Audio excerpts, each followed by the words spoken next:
بسم اللہ الرحمن الرحیم۔ السلام علیکم ویورز، میرا نالج ٹیوب چینل پر ایک دفعہ پھر خوش آمدید۔ تاریخ اسلام سیریز کی نئی ویڈیو کے ساتھ حاضر خدمت ہوں۔ مدینہ منورہ میں، جس کا نام اس وقت تک بس یثرب تھا، خبر پہنچ چکی تھی کہ رسول خدا صلی اللہ علیہ وآلہ وسلم مکے سے یثرب روانہ ہو چکے ہیں اور یہاں تشریف لانے والے ہیں۔ اس لیے روزانہ وہ لوگ صبح سویرے بیرون مدینہ جاتے تھے، اور جب دھوپ کی تپش ناقابل برداشت ہو جاتی تھی تو نا امید ہو کر واپس چلے جاتے تھے۔ روایات میں ملتا ہے کہ مرد ہی نہیں بلکہ عورتیں اور بچے تک ہر روز صبح سے دھوپ کی شدت ہونے تک زیر آسمان انتظار میں کھڑے رہا کرتے تھے۔ چنانچہ اس دن بھی حسب دستور وہ شہر سے باہر دوپہر کے قریب تک انتظار کر رہے تھے، اور اب نا امید ہو کر واپس ہونا چاہتے ہی تھے کہ جماعت یہود میں سے ایک شخص نے، جو ایک ٹیلے پر کھڑا تھا، بلند آواز سے کہا کہ جس کا تمہیں انتظار ہے وہ آ گیا۔ یہ سنتے ہی سب دوڑ پڑے اور چاروں طرف تکبیر کی صدائیں گونجنے لگیں۔ اس دن اہل مدینہ کی خوشی دیکھنے کے قابل تھی۔ عورتیں، بچے اور کنیزیں تک ایک دوسرے سے کہہ رہے تھے کہ رسول خدا آ گئے، رسول خدا آ گئے۔ نبی پاک نے وہیں بیرون مدینہ قبیلہ بنو عمرو بن عوف میں قیام فرمایا۔ وہاں مکے میں رسول خدا حضرت علی بن ابی طالب کو اپنے بستر پر لٹا کر آئے تھے۔ آپ کو فطری طور پر حضرت علی کی فکر تھی۔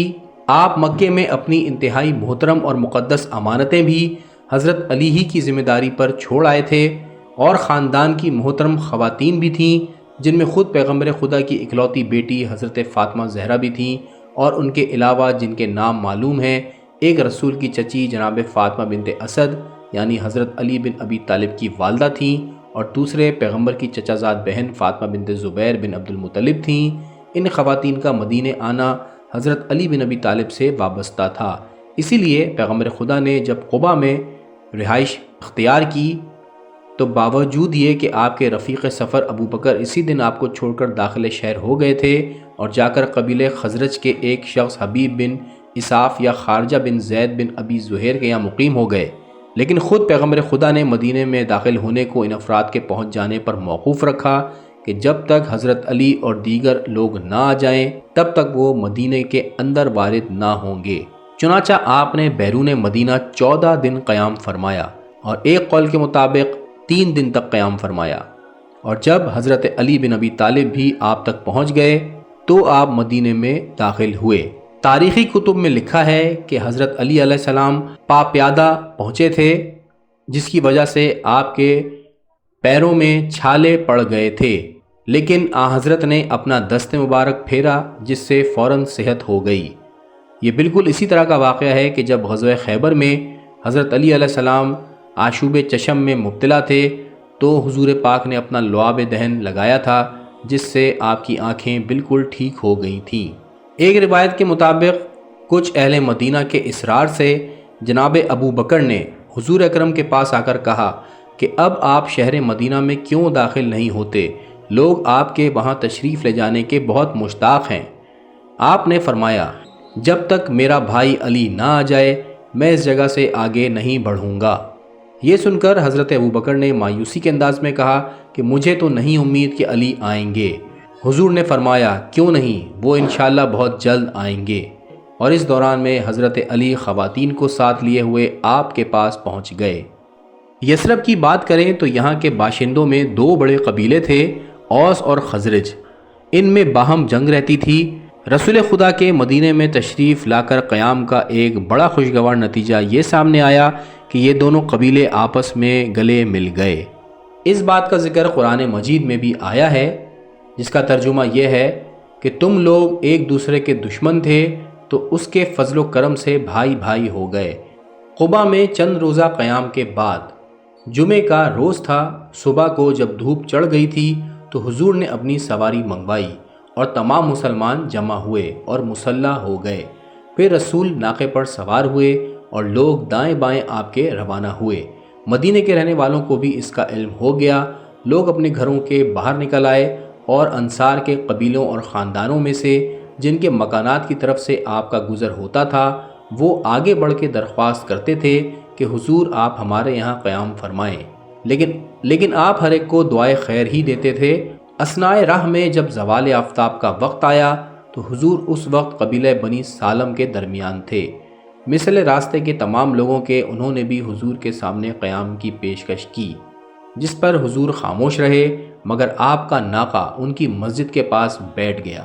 یہ لوگ رسول کے آنے سے پہلے ہی ایک مسجد کی داغ بیل ڈال چکے تھے۔ ناقے کا اس مسجد کے پاس بیٹھنا قدرت کی طرف سے اشارہ تھا کہ نماز جمعہ آج یہیں ہوگی، چنانچہ حضور نے ظہر کے وقت نماز وہاں ادا فرمائی۔ علامہ طبری کے بیان کے مطابق وہ کہتے ہیں کہ مسجد وہاں پہلے موجود نہ تھی، بلکہ اس کے بعد وہاں پر مسجد کی تعمیر ہوئی۔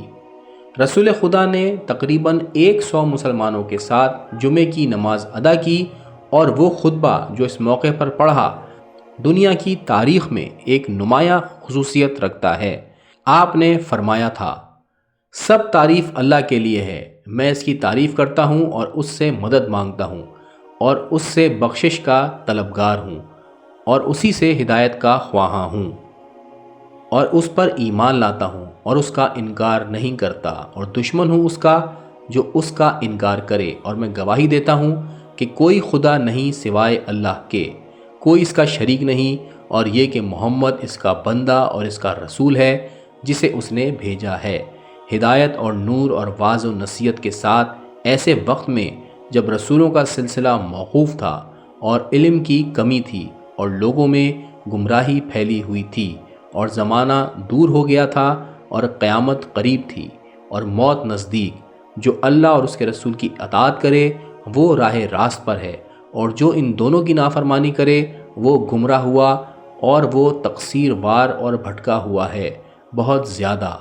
اور میں تمہیں نصیحت کرتا ہوں اللہ کے غضب سے بچنے کی، کہ بہترین وہ شے جس کی نصیحت کرے ایک مسلمان دوسرے مسلمان کو یہ ہے کہ وہ اسے آخرت کی تیاری پر آمادہ کرے، اور اللہ سے ڈرنے کی ہدایت، اور ڈرو اللہ سے جتنا اس نے اپنے سے ڈرایا ہے، اور اس سے بڑھ کے کوئی نصیحت نہیں ہے اور نہ اس سے بہتر کوئی یاد ہے، اور یقیناً اللہ سے پرہیزگاری اس کے لیے ہے جو اس کے مطابق عمل کرے، خوف و دہشت کے ساتھ اپنے پروردگار کی عظمت سے بہترین مددگار ہے اس منزل مقصود پر جو کہ آخرت ہے۔ اور جو ان روابط کو جو ظاہر و باطن میں اس کے اور اللہ کے درمیان ہیں دوست رکھے، اور سوائے رضا الہی کے کوئی اور مقصد نہ ہو، تو وہ اس کے لیے دنیا میں نیک نامی اور بعد مرگ کے ذخیرہ ہوگا، جب انسان محتاج ہوگا اپنے پہلے کیے ہوئے اعمال کا، اور سوا اس کے کچھ اس کے ساتھ نہ ہوگا۔ وہ آرزو رکھے گا کہ کاش اس کے اور اس موقع کے درمیان بہت بڑا فاصلہ ہوتا، اور اللہ تمہیں اپنے سے ڈراتا ہے، اور اللہ بندوں پر شفیق و مہربان ہے، اور اس نے اپنی بات کو سچ کر دکھایا اور اپنے وعدے کو پورا کیا، اور اس کے خلاف نہیں ہو سکتا، اس لیے کہ وہ خود فرماتا ہے کہ میرے یہاں بات بدلتی نہیں، اور میں بندوں پر ظلم کرنے والا نہیں ہوں۔ تو اللہ سے ڈر اپنی دنیا اور آخرت دونوں میں اور ظاہر و باطن میں، اس لیے کہ جو اللہ سے ڈرتا ہے تو وہ اس کی غلطیوں کو نظر انداز کرتا اور اس کے اجر و ثواب کو بڑھاتا ہے، اور جو اللہ سے ڈرتا ہے اس نے بڑی کامیابی حاصل کی، اور یقیناً اللہ سے ڈرنا اس کی ناراضگی سے بچاتا ہے اور اس کی سزا سے بچاتا ہے اور اس کے غضب سے بچاتا ہے، اور یقیناً اللہ کا ڈر چہروں کو نورانی بناتا اور پروردگار کو راضی کرتا اور درجے بلند کرتا ہے۔ اپنا حصہ حاصل کرو اور اللہ کے بارے میں کوتاہی سے کام نہ لو، حالانکہ اللہ نے تم کو اپنی کتاب کا علم دیا ہے اور تمہارے لیے اپنا راستہ صاف نمایاں کر دیا ہے، تاکہ وہ جانے انہیں جو سچے ہیں اور جانے انہیں جو جھوٹے ہیں۔ تو حسن سلوک سے کام لو، جس طرح اللہ نے تمہارے ساتھ اچھا سلوک کیا ہے، اور اس کے دشمنوں کو دشمن رکھو، اور اللہ کی راہ میں جہاد کا حق ادا کرو، اور اس نے تمہیں منتخب کیا اور تمہارا نام مسلم رکھا، تاکہ جو ہلاک ہو وہ حجت تمام ہونے کے بعد ہلاک ہو، اور جو زندگی پائے وہ کسی حجت کی بنا پر زندگی پائے، اور قوت نہیں ہے مگر اللہ کے سہارے سے۔ تو اللہ کو بہت یاد کرو اور آج کے بعد والے دن کے واسطے کام کرو، کہ جو شخص اس معاملے کو جو اس کے اور اللہ کے درمیان ہے ٹھیک رکھے گا، تو اللہ اس کے اور دوسرے لوگوں کے درمیان والے معاملے کو خود ہی ٹھیک کر دے گا، اس لیے کہ اللہ لوگوں پر فیصلہ نافذ کرنے والا ہے اور وہ اس پر فیصلہ نافذ نہیں کر سکتے۔ اور وہ لوگوں کا مالک ہے، وہ اس کے مالک نہیں ہیں۔ اللہ سب سے بڑا ہے اور نہیں ہے کوئی قوت مگر اللہ کے سہارے جو بزرگ ہے۔ نماز اور خطبے کے بعد حضور پاک ناقے پر سوار ہوئے، ناقہ روانہ ہوا اور پھر راستے کے لوگوں کی طرف سے جب قیام پر اصرار ہوا تو آپ نے فرمایا کہ بس اسی ناقے پر چھوڑ دو، جہاں جا کر یہ رکے گا وہیں پر میں اتر پڑوں گا۔ چنانچہ وہ چلا اور آگے بڑھتا رہا، یہاں تک کہ وہ اس جگہ پہنچا جہاں مسجد نبوی ہے، اور یہاں پہنچ کر وہ ایک دم بیٹھ گیا۔ خوش نصیبی سے یہ جگہ ابو ایوب انصاری کے مکان کے قریب تھی۔ وہ خوش آئے اور آپ کا سامان اٹھا کر اپنے مکان کے اندر لے گئے۔ پھر آس پاس کے دوسرے آدمیوں نے آ کر اصرار شروع کیا۔